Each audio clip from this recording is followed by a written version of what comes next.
le train ne sifflera plus. Dans ce petit hameau de Dordogne, il y a un passage à niveau automatique. Malheureusement ils n'ont pas tous disparu. Il est 12h28.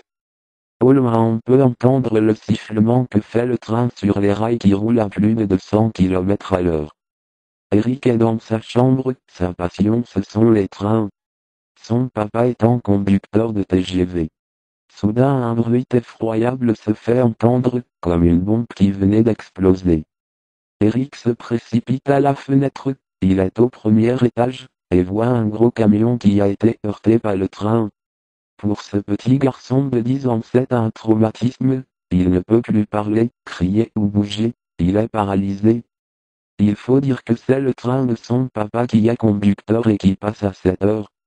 Les secours sont automatiquement appelés, quelques minutes plus tard les pompiers sont là et la police également.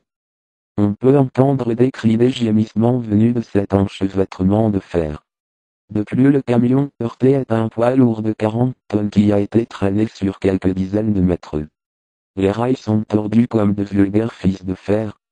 Les pompiers commencent à couper la tôle avec des cisailles et des scies à disque.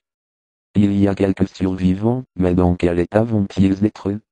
D'énormes grues sont dépêchées sur place pour soulever les wagons.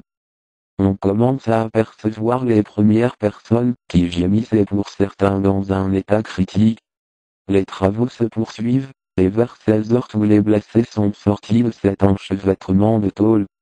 Les ambulances sont là et les premiers soins sont donnés sur place. Malheureusement pour certains, ils gisent recouverts d'un drap, sans vie. C'est horrible, peut-être 80 à 100 morts, le train à cette heure-là a été bombé. Mais revenons chez le petit Eric. Il entend, Eric, Eric, tu es là. Il voit la porte qui s'ouvre, et voit son papa qui s'approche vers lui pour lui faire un câlin comme toujours. Papa, c'est toi, tu n'es pas dans le train. Non pourquoi? Tout en se frottant les yeux, Eric serre son papa dans ses bras, puis va vers la fenêtre, et là, tout est calme. Que regardes-tu? Lui demande son papa. J'ai fait un cauchemar, puis il explique tout à son papa qui le prend dans ses bras et le serre très fort contre lui. Au rez-de-chaussée, on entend une voix, c'est l'heure les hommes la table est mise. Tout heureux le petit Eric descend les escaliers très vite, et dit à sa maman, j'ai faim maman je me sens en pleine forme. Et ce fut un bon repas qu'ils avalèrent. Pendant le repas, petit Eric racontait le cauchemar à sa maman qui ne savait rien de l'histoire.